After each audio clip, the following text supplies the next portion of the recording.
Welcome, everyone. I'm Mike Mershazadeh. And I'm Ashley Ward. And you're listening to the What Matters podcast, and our mission to spotlight top RIAs, wealth managers, and investment professionals who are redefining wealth management. Join us as we dive into their journey, strategies, and insights. Whether you're an investor or an inspiring pro, this is for you. Get ready for impactful conversations on the What Matters podcast. Hey, everyone. Welcome back to another episode of the What Matters podcast, where we explore the world of finance and beyond. I'm your host, Mike Mershazadeh. And I'm Ashley Ward. And today we have the pleasure of hosting Rael Gorelick, partner and head of investments for Biltmore Family Office in Charlotte, North Carolina. Rael oversees the firm's investment strategy, investments and due diligence, and sourcing. He works closely with their portfolio managers and in the construction and allocations of their family's portfolios. He's also the host of his own podcast, Biltmore View, where he delves into the niche investment strategies. Rael, it's fantastic to have you with us today, and we appreciate you taking the time with us. Pleasure. I'm looking forward to it. Rael, let's dive right into your journey.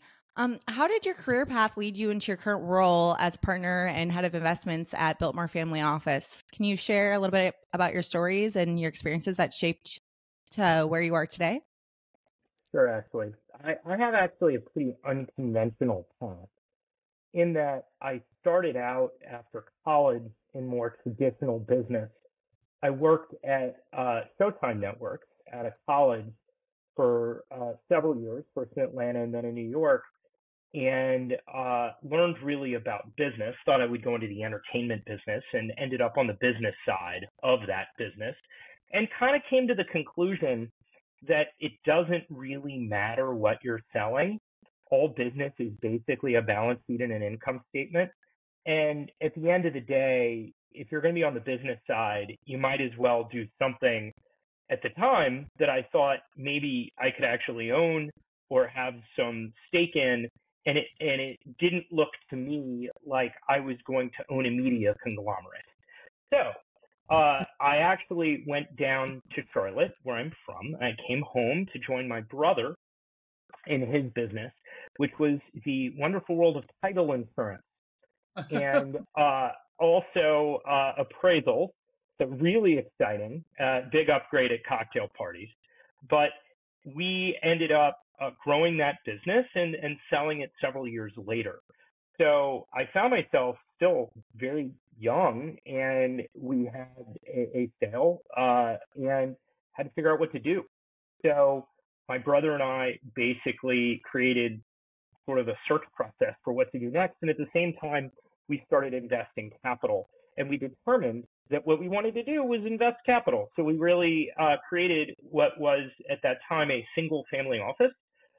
However, we didn't really know the term until we went to New York and met with people, and they said, "Oh, we know you. You're a family office." I'm like, okay. So brought in some talent and focused actually on structured credit and mortgage, which is a world we knew, right? Because we were coming out of the title insurance and appraisal, and this was residential.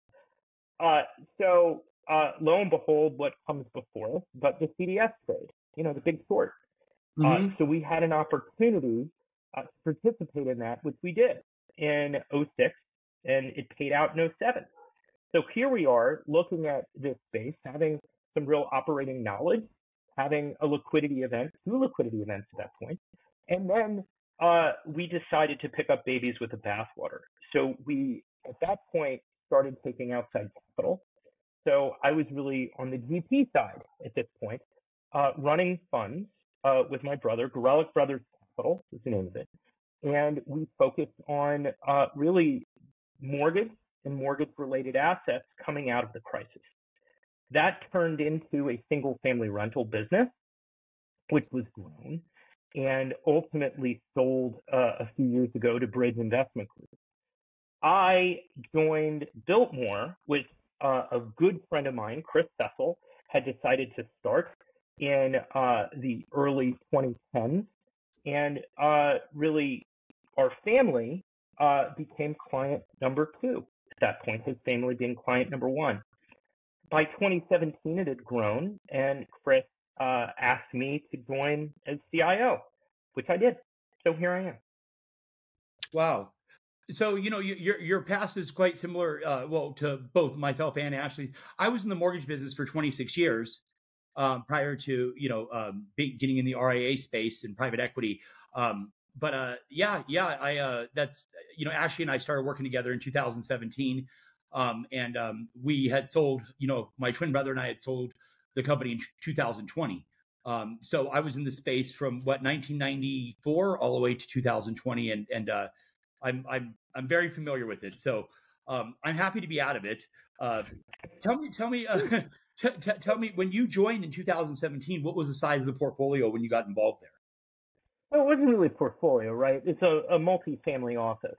So it's not a single thing or a strategy that we run. It's really a service. You got to think about it that way. But the assets under management for the firm was somewhere around $1 billion. Gotcha. You guys have grown to around, 2.6 billion. Is that correct now? Close to 3 billion? It depends on how you measure it, but I'm going to go with you, whatever you see on the SEC report and whatever we produce is correct. Of course, that changes annually.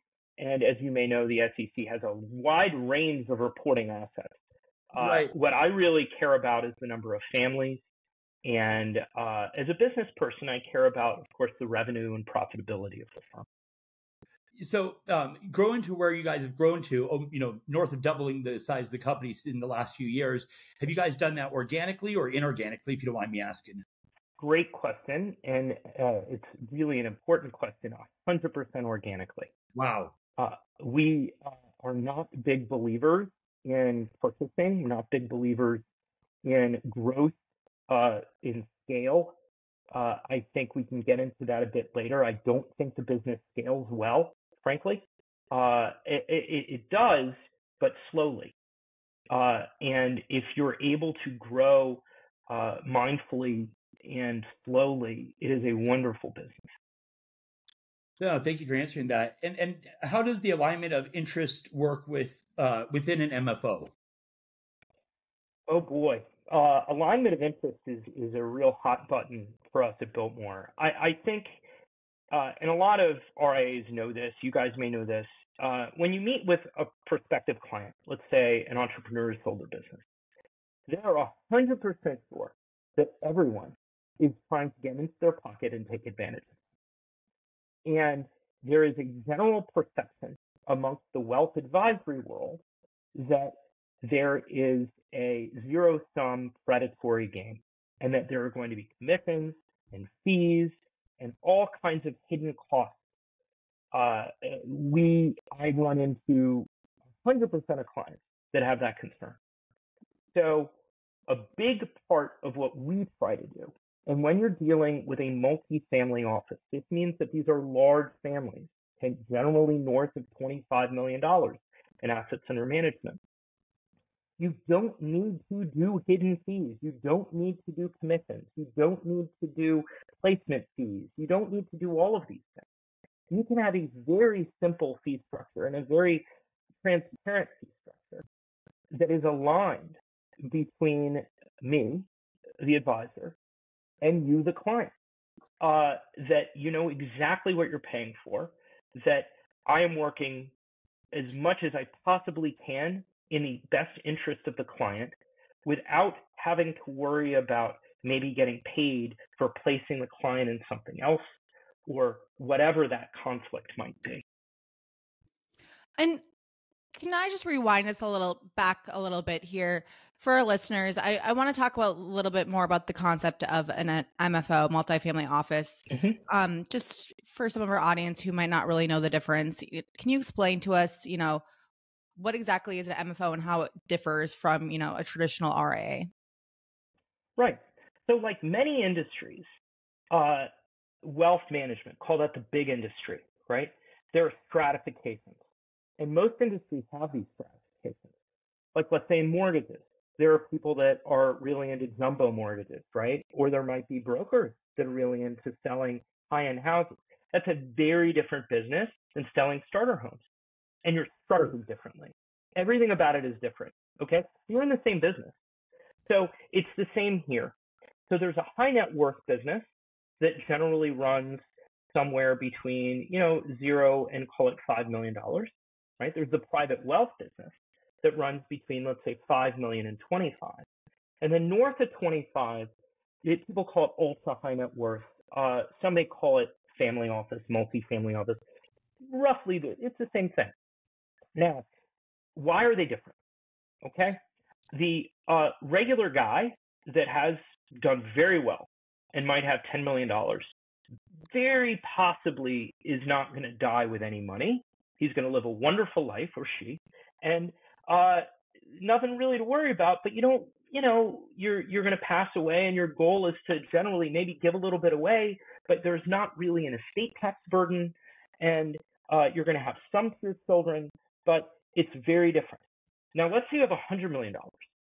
You are not going to spend it all in your lifetime. Most people won't. Maybe some will, but like our clients wouldn't. And that means that there's an issue. The issue is very big. It's, why do you have the money? And most people don't think about that. Most entrepreneurs are very busy building wealth because of the scorecard. And they're thinking about winning. Okay? They're not thinking about the money. They're not thinking about Rolls Royces and all kinds. Like, no one really is thinking about that. Maybe some people, but that's kind of crazy. Most people are thinking about building a wonderful business and employing people and making a mark on the world, right? Mm-hmm. So then, let's say you sell the business, and now all of a sudden you have a pile of $100 million, and there's no mark on the world, and now you're looking, just you and the stack of money, and you have to figure out why you have it. And you have to figure out, is it going to screw your kids up? And you have to figure out, do you want to give it away? And if I give it away, are those charities going to actually do what my value set is? And now all of a sudden I'm in a business. I'm in the business, which is my business. It's my balance sheet. And I have a lot of complexity. I have to figure all that out. I have to deal with a lot of lawyers. I have to deal with a lot of accountants. I have to set it up, not actually just to say, okay, what are the least amount of taxes I can pay? That's how the industry is set up. The real question is, why do you have the money? What are you going to do with that? And then that actually leads where you invest the money. I can get into investment, which is also very different, but the main point here is that you're solving for different things. Gotcha. Yeah. That makes sense. This is a kind of just a curious question, but what percentage do you think is really out there of that kind of client base in the wealth management space? Very small. Very small. Okay. To the point where our clients are reading like financial press, and those articles are not meant for them. And the articles are really good advice, but not for them. Right. Okay. So certain things like illiquidity is risk. Yeah. If I'm worth $5 million, illiquidity sure is risk. But if I'm worth $100 million, and I'm not going to spend it all in my lifetime, well, what depends on what I want to do. Sometimes illiquidity is actually a smart risk to take, and you can reduce the risk of losing the money, which is what most people think of as risk. So you have to allocate very differently. You have to think about it very differently. And unfortunately, the mass financial press is not really dedicated to this tiny little cohort. Mm-hmm. Yeah. They're in a whole different ballpark. Yeah.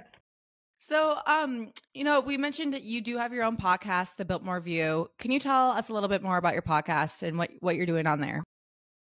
I can. So, part of where I was going with this investment thing is that our clients can invest in very different things and should be investing in very different things. They're not just stocks and bonds, and they're not like multi-strategy hedge funds, and they're not like, Carlyle and KKR and Blackstone, garden variety, giant private equity or private debt. They actually can invest in some very interesting niche things that end up doing some very interesting things in terms of portfolio management mathematically. It can reduce correlation. It can reduce risk. It's very interesting, the amount of puzzles and puzzle pieces that we can play with. And a lot of it is liquidity too, which I mentioned before. Now, part of the problem is that the clients really need to understand what it is they're investing in. I will not invest in anything or recommend anything to a client that they don't understand. And I'm only so good at explaining things. The better person to explain things is the general partner, the person that runs the strategy. So we determined that rather than having a call and having all the clients get on a call, which is impossible because no one has time to do that. They don't want to get on a call. We started doing interviews, with these small niche strategies that are difficult to understand, maybe a little interesting. And it takes 30 minutes to an hour, 45 minutes for really in a Q&A format for them to explain exactly what it is they're doing, how it works, what it looks like. So it's purely educational. Very fun. Very cool. And so you've been doing that now for how many years? I've been doing it, I really think since 2020. So it's 4 years. It's kind of crazy. And where can our listeners check out your podcast? So available on all of your podcast players, I suppose. Just look up Biltmore View and, dig into the library too. There's generally this stuff doesn't go very old because you're describing an investment strategy. And if the investment strategy holds up, you want to kind of hear about it. But, we talk a lot about things like, helicopter leasing, music royalties, convertible arbitrage. I've done a lot about real estate recently, not surprisingly. Very cool. Before I delve into some real estate questions, because I know that we are both, in the finance part of that industry, I wanted to learn a little bit more about, your company there. So you joined in 2017. When did you become a partner? So I was a partner at the outset of the firm. Gotcha. And in the organization there, how many total advisors are at the company at this point? Yeah, so we work a little differently. So again, it's not we don't have like advisory teams. Gotcha. Like a lot of the high net worth and even our peers do. It's all mix and match. So it's by each client has a team, but that team is going to have a portfolio manager. It's going to have a relationship manager. It's going to have a partner, and it's going to have probably an admin person. So there are a total of about 22 or 23 people at Biltmore, and we have offices in Charlotte and in Florida. Real cool. Very cool. So building a successful firm, with the now over 2.6 billion, I think that's what we said it's around. It requires, strategic insight. Can you tell us what strategies have been instrumental in shaping Biltmore Family Office's success and your guys' investment approach? It's a great question. I think it's opportunistic somewhat. We're pretty nimble. So roughly across the firm, about 40% of the assets that we manage are in partnerships, meaning in hedge funds or private equity or things of that nature. Okay, so there's a lot of that, and that's more than your typical advisor, right? Because again, our clients are all qualified purchasers, which is a SEC term. It means that they're qualified to invest in these things. But the more importantly is they have excess capital. They look more like an endowment, right? The money is going to live longer than they do, probably, and that's the idea. So some of the strategies we do that we've done that are interesting, maybe we have a alternative yield bucket, which a lot of people think of as like private debt. And that's kind of a simple way to think about it. And we do some of that. However, generally speaking, I don't love lending money to private equity funds. And that's how most people do this, is they're loaning money to GPs for buyout funds. We actually want to do different kinds of things. So like right now, where we are, which I'm very excited about, is lending money. It's pretty simple, actually. It's lending money on commercial real estate. If you haven't noticed, banks don't like to do that right now. So when there's a dearth of capital, that means it's a great time for us to come in with partners that really know how to lend money to developers, either on a mezzanine basis, or they can lend money senior, or solve a problem to get a project done. And there is a big problem right now in commercial real estate when rates went up, right? Cap rates went up too. And that means that most developers, if they're going to refinance, for example, are going to have to bring cash to the table. That's hard to do. So that's a huge opportunity, and you can come in with much better rates, much better term, much better indentures, everything. And it is a multiple of where it was, let's say, before rates went up. That's just one strategy. So you're saying in commercial real estate, are you saying on the lending side? Yes. Or to actually purchase the property itself? No, I mean on the lending side. So I can make equity-like returns on the lending side right now. Gotcha. Why would I do equity if I can go up in the capital structure and loan money and get equity-like returns? And, frankly, you want the borrower to pay, but if they don't pay, you're happy to own the building. I like that strategy a lot, actually. Yeah. In your opinion, how undervalued do you feel that commercial real estate's undervalued right now? Well, no one knows. Yeah. That's what makes it really cool. Nothing's clearing yet. I think this year things will clear.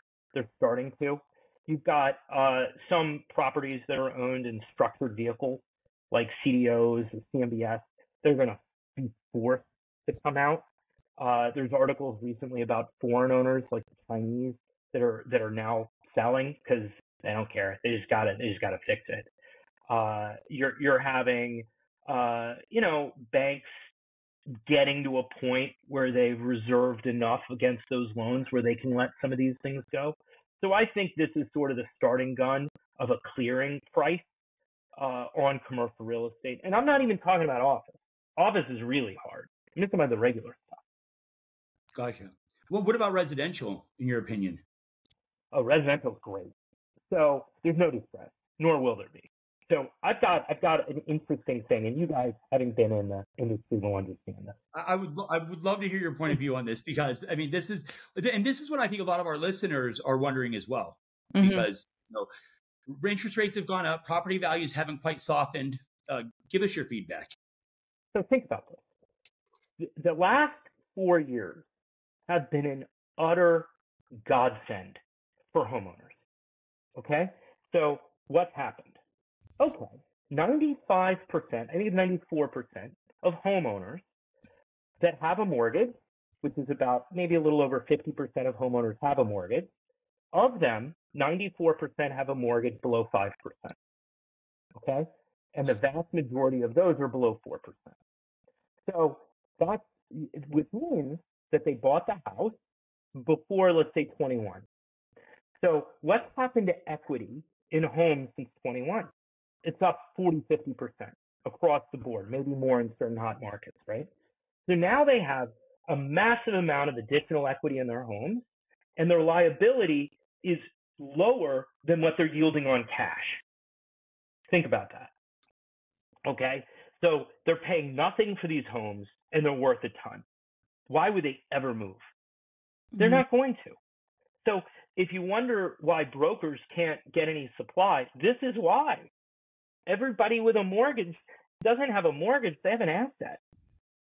Right. They're not going to sell that asset. Yeah, so it's not like 2008 where everybody was left with all these adjustables that recasted, right? You're dealing in a whole other marketplace. But let me, to your point there, let me ask you this. So, at what point do you think that, the 10-year treasury has gone up significantly, right? At what point are people going to need to trade out their cars? At what point are people going to, have to pay off their credit card debt? Second mortgages, I could tell you, those interest rates are astronomical because they're tied to LIBOR and whatnot. Yep. But at what point do you think that people are going to be like, you know what, I'll get out of my 2.5 or 3 or 4% rate and take a higher rate because financially it makes sense? It's such a small group of people. Gotcha. So it is a tale of two cities, and most of the people that are having trouble don't own homes. So you got to think about that, right? So the subprime auto, that's been an issue, right? But how many people have subprime auto loans who also own a house? Very few people. Okay. Then credit card, which is adjustable, like that floats up. Yeah, sure, you're gonna have some people that took out too much credit card debt, but not really. And they have so much equity in their homes that they don't need to refi. You could actually even affordably get like a second mortgage, not a full cash out refi, but just a second mortgage, even at a crazy rate, and blended, it still probably makes sense. And Yeah. remember this, everyone's incomes went up. We had inflation, right? You have the fixed rate debt, and then your incomes went up massively. If you're wondering why the economy is doing so well, this is why. People don't have debt. They don't have much debt. And the debt they do is fixed rate. Their assets are worth a ton more. They're making a lot more money. Now that's homeowners. Non-homeowners, not good. Okay, they didn't get any of this. And they have inflation to deal with. Yeah, okay, their incomes went up, but so do their costs. Their rent is up a lot. It's a problem. It's a tale of two cities, right? But if you're asking about home prices, which I think was your original question, well, you're not going to have nearly the amount of inventory come out of existing that you need for demand. So my prediction is you have a huge amount of pent-up demand. You have a lot of people in their early 30s who've not been able to buy a house.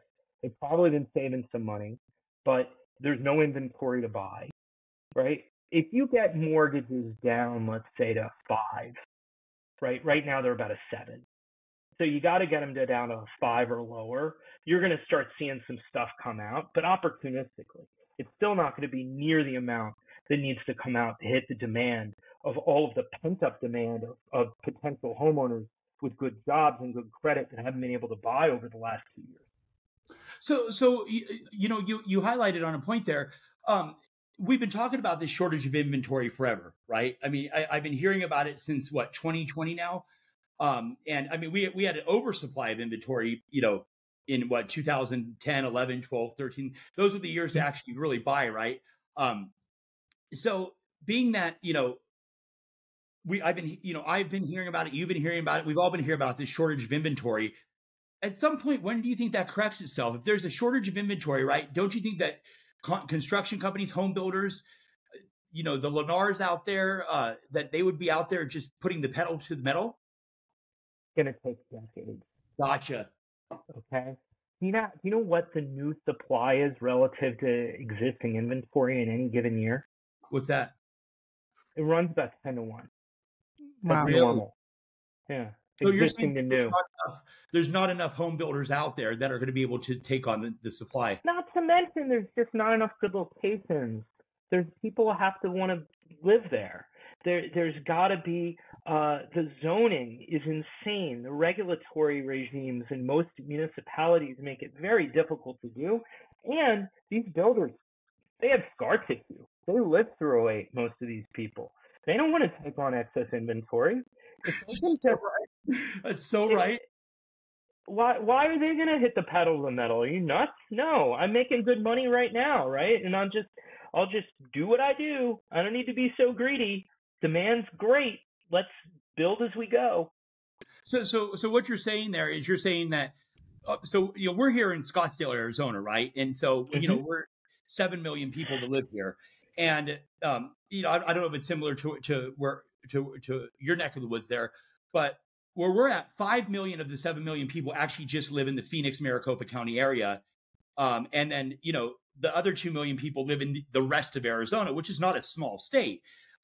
You're saying because, and there's a water shortage here, right? So that's your problem. Yeah. That's homeowners are going to be faced up against that are the further out you go from Maricopa County, right? You're saying that there's not economies that are built. There's not restaurants and shopping and strip malls and, shopping centers and whatnot.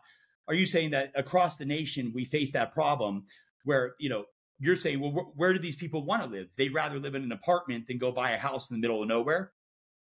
Yeah, there's some of that. I mean, the reason people buy houses generally is pretty simple. It's because they have children. So most apartments are 1 and 2 bedrooms, and most houses are 3 and 4 bedrooms. So that's the story. It's pretty simple. So it's a life cycle thing. So I think they will live in houses, but they may end up living in townhouses, which are a lot easier to build than single family. They don't have to live in single family. It eventually, you'll have the existing inventory come out. But it's gonna, if I have 25 years left on my mortgage at 3%, when is that going to happen? I mean, it's going to happen if I get transferred. It's going to happen if maybe I get divorced. It's going to happen if someone dies. Eventually it'll come out. And you have a lot of houses with no mortgages too. So, those will come out also. It's just going to leak out. It's going to be hard to build inventory. You can't really build it that much. You can build some, but you can't build enough to solve the problem. Right. And that's it. So it just is what it is. I mean, accept the fact that we're going to have an inventory shortage for the next 10 years. Right. Wow. And I think you're really highlighting on something important there, because as Mike said, we're in Scottsdale. Maybe there's no inventory of single family homes, but it seems like there's a new apartment complex popping up left and right. Every month there's a new one being built. So it's like there's no shortage. I mean, there's no shortage at all of apartment complex, but you can't. That'll probably be a problem. Find a home. Yeah, there's probably going to be eventually there's going to be a glut of apartments. There's going to be an apartment problem. Right. That'll happen. So I want to circle back, kind of talking about your firm and in a competitive landscape. How does Biltmore Family Office and you guys differentiate your firm and create a unique value proposition that resonates with clients? I mean, you have a very high net worth clientele. How do you guys differentiate yourselves? Yeah, I mean, on number one, we're really good. So it's the people, right? It's always got to be the people. It's a service business. We grow slowly. We limit the number of clients we take. Very high touch. At the end of the day, if we click with a prospect, they're probably going to hire us. If someone else does, they're going to hire them. So let's throw all that out the door. Structurally, how are we different? I think we're different in size. And what I mean by that is that we're big enough to get access to everything. We can get the largest asset managers, no problems with minimums, things like that. We write big enough tickets that any investment manager would love to have us. And we're good partners with investment managers. We have an internal research team. We do all of our own work. We have a good reputation. And yet we're small enough that we don't really have to worry too much about capacity. And a lot of the strategies we're going into are pretty small. I will remind you and our listeners, it's easier to make money with less money. That's true with a business. It's also true with an investment strategy. It is much harder for a $10, $20 billion investment manager to make money than a $200 million investment manager. Right. Because they can just find small little inefficiencies and it moves the needle. So that's a lot of what we do. And we are important enough to managers that might be playing in a very small asset class that we can, get access to that. We get all of our clients access to that. If we're competing against, a wirehouse or some of the big peers that we have, they can't get that. They would love to, but they can't because they're just too big to offer it up across all their clients. So let me ask you this. What do you see, what's on the horizon for the future of your company, let's say in the next 3 to 5 years? And I'm going to ask you a double question on this one. And how do you feel artificial intelligence is going to tie into that? So number one, I think what we've been doing is working. We grow with a handful of clients each year. We're going to keep doing that. We have a machine that works. We can onboard clients with a lot of time, attention, and care, which is difficult to do. And we're going to stick to our knitting. We're going to keep on that. All right, part two. Artificial intelligence is interesting. We're looking at it. And I think it's going to help on the administrative side of what we do. Things like subdocs, things that are, eventually very, very labor intensive. Like if you are doing valuation work, for partnerships, all of that is manual. At some point, there's no reason theoretically why AI couldn't solve that. And I'll give you another live example on the research side. So let's say we get an update on a limited partnership agreement from one of our investment managers. And they say, we're changing the limited partnership agreement. The terms have changed. Here's what we're changing. Right? Normally what we'll do is we'll spend, I don't know how many hours rifling through this thing and figuring out if the document actually says what they're saying and figuring out where conflicts of interest are. Now we can load this thing up in AI and we can ask, where are the conflicts of interest?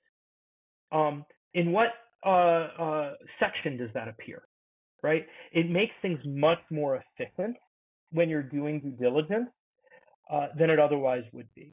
So, I don't think AI is kind of going to reinvent the world here. I think it's more like email, whereas the pre-email world, you had manila envelopes and there was a guy going through and you had to get the mail out and, it took 3 days to get anything to somebody in LA.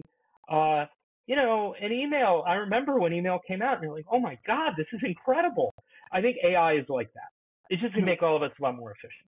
Do you remember the trans boxes in the mortgage industry? We used to use exactly. Exactly. Like how much, realistically, computers didn't change a whole lot in the mortgage industry, but they really did. They made your turn times could go, get cut by days, even weeks. Yeah. I think the same thing is going to happen across all businesses, including ours. Thank you. Shifting gears a bit, Rael, what sectors or investment themes are you most excited about right now? Any insights into potential areas for the next wave of wealth creation? Yeah, I talked about commercial real estate, one, lending on it. Eventually, the next phase will be the equity side. This is how distress cycles work. You start in the debt, and then you get towards the equity as price transparency gets around. So, someone will make a lot of money on office. Not sure yet or not if it's going to be me, but there will be fortunes made there. Mark my words, okay? And we'll look. I don't know. There's also going to be bodies dead in the path behind you too. I don't want to be one of those. So, real estate is very interesting. I think really one of the more interesting things here is it's almost like 50 or 100,000 feet up, and people aren't paying attention that much to it because it's so big picture. Is that we're heading to a new rate paradigm, meaning we had 15 years thereabouts of zero interest rate policy. That's done. Okay, we're now going to have, 2 to 4% is kind of where rates are, I guess, are going to be somewhere in there, but they're going to be higher.